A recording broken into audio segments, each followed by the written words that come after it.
Hey, welcome in. Well, we're doing another in our series of videos looking at the articles of Victor Davis Hanson. And the reason we look at these articles is because when Victor does television appearances, they're usually quite short. He has to live by the rules of concision on cable news. And by taking a look at these articles, we get to take a little bit deeper of a dive into his ideas on what is happening right now. And if you like this, there's the Victor Davis Hanson playlist on my channel, Radio BALONEY. And that's got a bunch more videos looking at Victor Davis Hanson's articles. Anyway, let's get into this one. And this is from foxnews.com. Our current protest movement and the fragility of the woke. And here we're really trying to, understand a little bit more the psyche of the woke and this leftist movement that's really wielding quite a lot of power right now, because it's quite confusing. It seems like even they don't really seem to know what the foundation of their beliefs is, and much of it seems to be entirely hypocritical. So under the headline it says, a Harvard grad has become an unwitting poster girl for the current protest movement. And it starts, a TikTok video that recently went viral on social media showed a recent Harvard graduate threatening to stab anyone who said all lives matter. In her melodrama, she tried to sound intimidating with her histrionics. Well, that sounds completely sane. She won a huge audience as she intended. But her video also came to the attention of the company that was going to give her an internship later this summer, Deloitte, which decided it didn't want to add an intern who threatened to kill strangers who said something she didn't like. So that sounds entirely reasonable to me. But let's take a look at this video. The next person who has the sheer nerve, the sheer entitled caucasity to say all lives matter, I'm gonna stab you. I'm gonna stab you. And while you're struggling and bleeding out, I'm gonna show you my paper cut and say, my cut matters too. Okay, so you might have noticed she used the word caucasity there. So she's just an out front racist. And yeah, she didn't seem like she was joking around there either. I mean, would she actually have done that? No. Would she actually stab somebody? No, of course not. I mean, they just throw these tantrums. It's quite normal. It's quite normal. I've witnessed it personally. But the point is, that is not acceptable behavior. Why somebody would think that is and post that online is beyond me. But yeah, you can't expect somebody to hire you if they see that you're putting stuff like that out. But anyway, Victor continues, this wouldn't have been much of a story.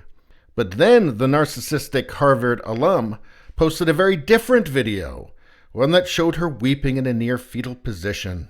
So let's take a look at this one. I know this is what Trump supporters wanted, because standing up for Black Lives Matter put me in a place online to be seen by millions of people. The job that I had worked really hard to get and meant a lot to me just called me and fired me because of everything. I don't know if everyone's seen, but it's been circulating a lot. My Black Lives Matter TikToks were picked up by conservatives and spread and shared, and people were demanding that I be fired, which I just got. My job that I worked really hard for. Even though they claim to stand against systematic bias, racism, and unequal treatment, so do the thousands of Trump supporters sending me hate messages, death threats, and violent messages. I'm still not going to stop talking about and defending Black Lives Matter. You can't take away my spirit and my devotion towards human rights. Okay, so these are not sane people. Okay, that seems to be the model for this new woke, postmodernist, Marxist, whatever it is, this movement. This person seems to be kind of what they all aspire towards. It's not sane. She's claiming that it's biased, that the fact that she threatened to kill people who disagree with her cost her a job is bias. That's just evidence of more bias. You know, they say that they're against discrimination and all these things, right? And yet I'm being denied a job simply for threatening to stab people because they disagree with me. And using words like caucasity.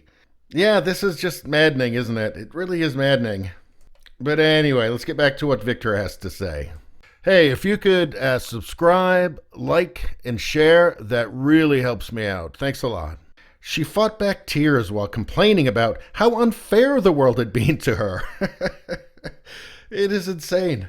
Her initial TikTok post had earned cruel pushback from the social media jungle she had courted. Yeah, and right-wingers had circulated her video of things she had said on purpose and posted to the internet on purpose. That's not fair.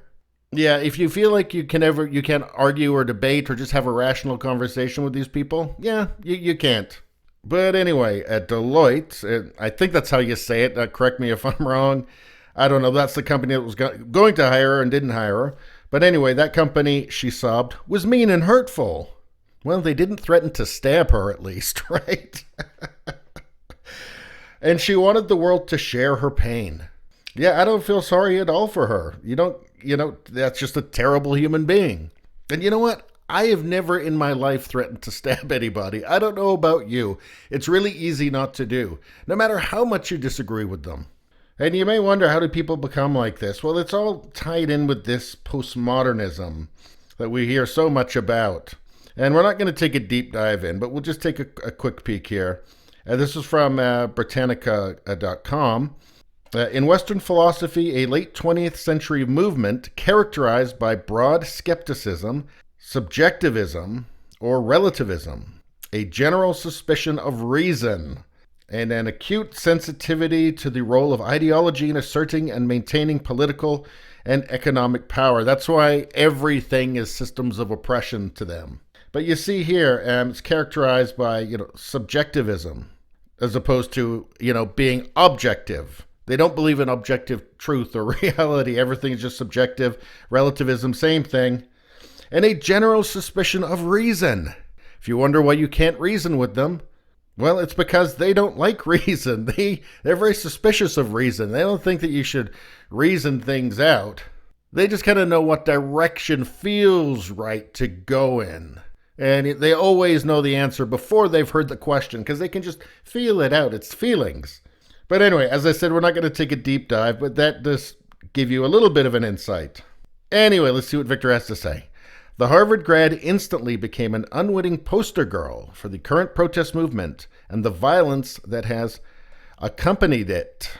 What turns off millions of Americans about the statue toppling, the looting, the threats, and the screaming in the faces of police is the schizophrenic behavior of so many of the would-be revolutionaries.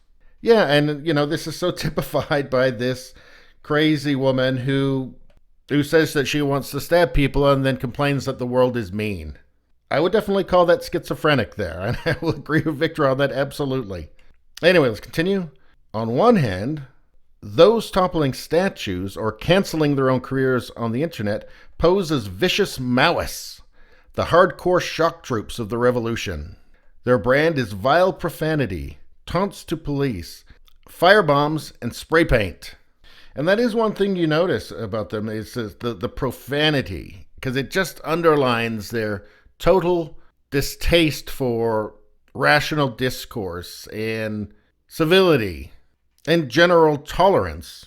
But back to Victor. In homage to Italy's black shirts of the past, they wear black hoodies, don makeshift helmets, and strap on ad hoc protective padding, part lacrosse attire, part cinematic road warrior costume. The televised stereotype of the Antifa activist is a physically unimpressive but violent talking revolutionary. He seems to strut in laid-back blue city Minneapolis, but wisely avoids the suburbs and small towns of the nation's red states.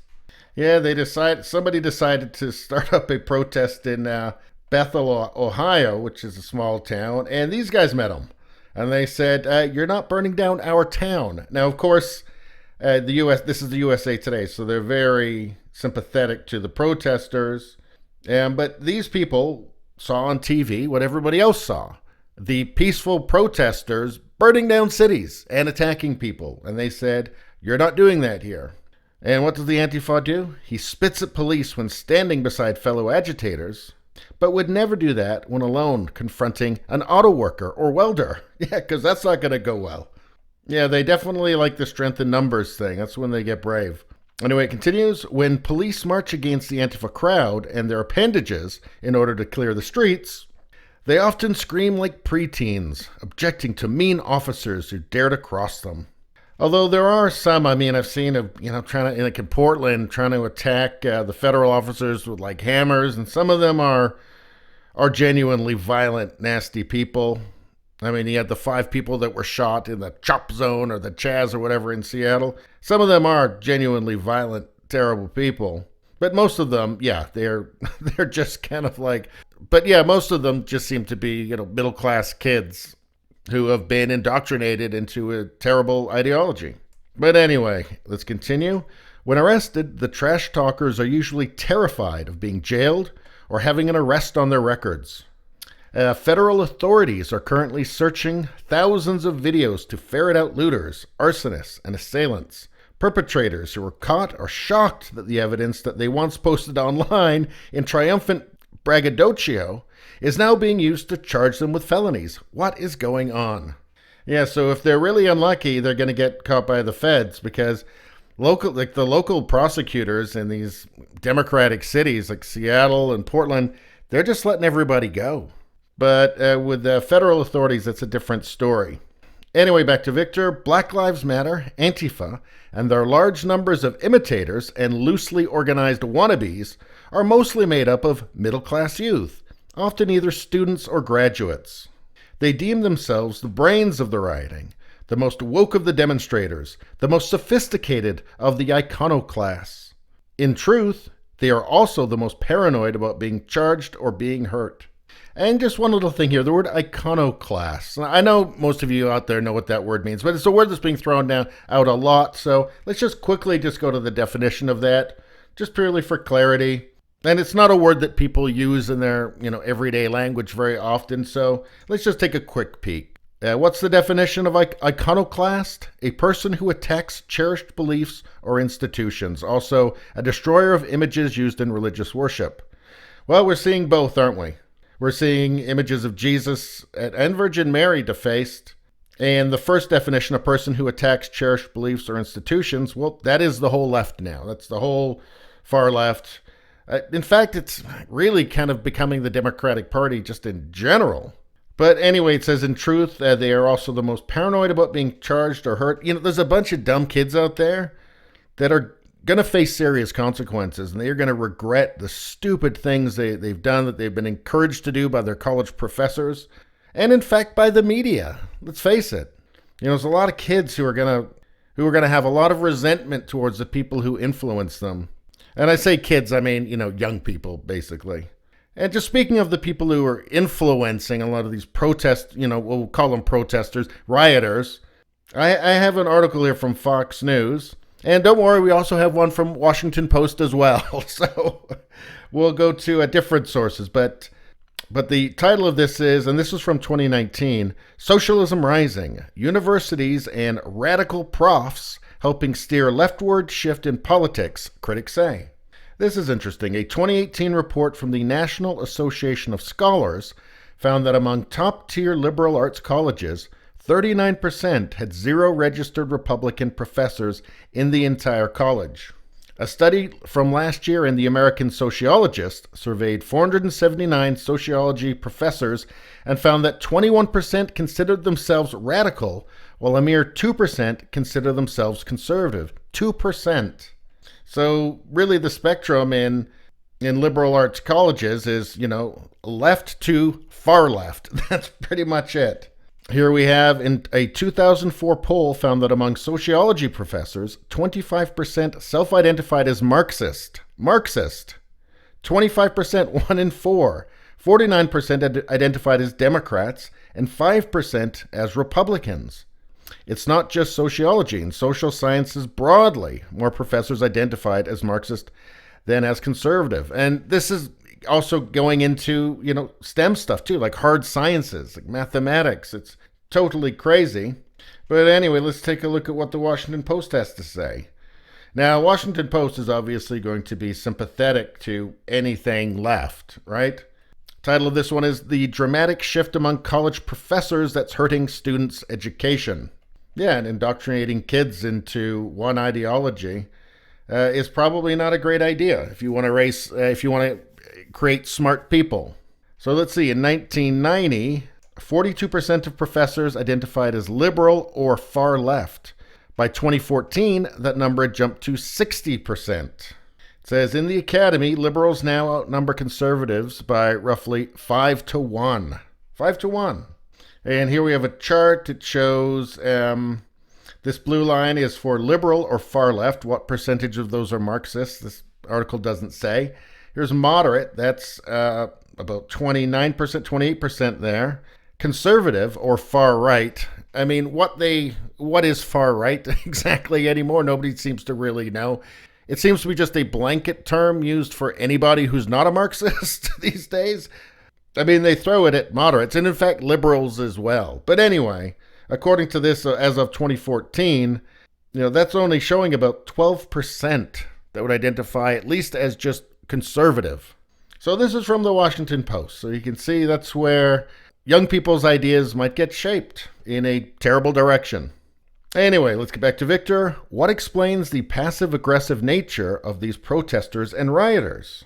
Many, no doubt, are indebted with large, unpaid student loans. Few seem in a hurry to get up at 6 a.m. each day to go to work to service loans that would take years to pay in full. He says, historically, the tips of the spears of cultural revolutions are accustomed to comfort. So, middle-class people who can afford to go to college. But they grow angry when they realize they will never become securely comfortable.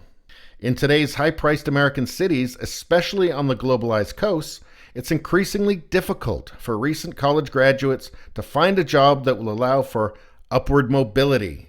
The protesters are especially cognizant that their 20s are nothing like what they believe to have been the salad days of their parents and grandparents, who did not incur much debt, bought affordable homes, had families, and were able to save money.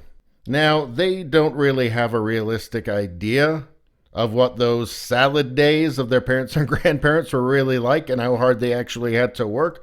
But there is some truth in this. Housing costs in, all big cities are insane. And just the cost of living in general is up. And the cost of getting an education is ridiculous at this point. So there is some, genuine grievance there that may be had.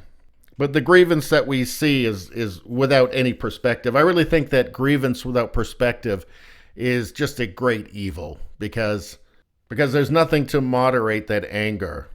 There's never a moment when you can say, well, I appreciate what earlier generations did. I have these grievances, and there are maybe unique challenges now.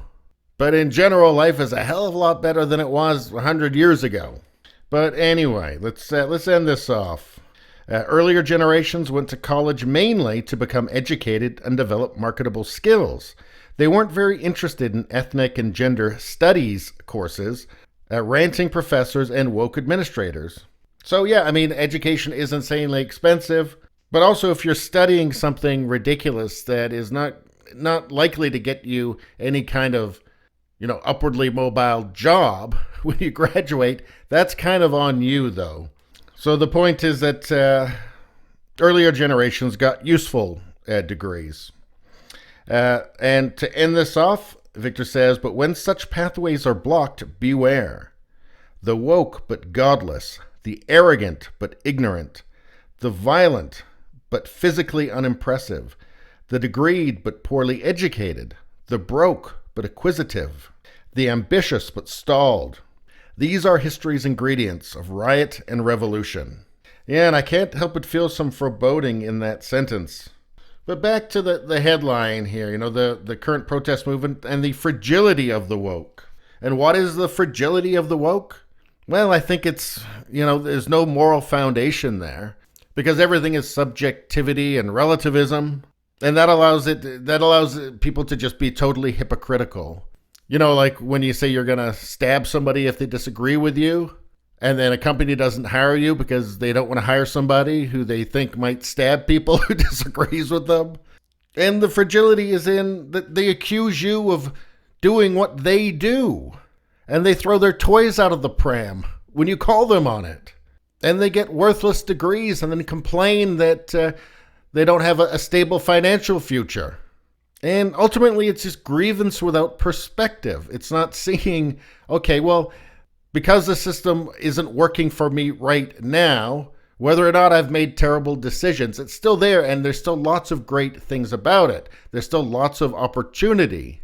Just the internet itself, e-commerce is a whole new realm of opportunity for people. You have, at least for the time being, free speech. Maybe you should think about what it would really be like if you didn't. So I just think it's this lack of perspective that comes from having no moral foundation, which is the true fragility of the woke. And anyway, that's all I've got to say about that. If you're watching this on YouTube, please subscribe, because YouTube wants to hide this kind of content from you, and they do. So if you want to see more, please subscribe.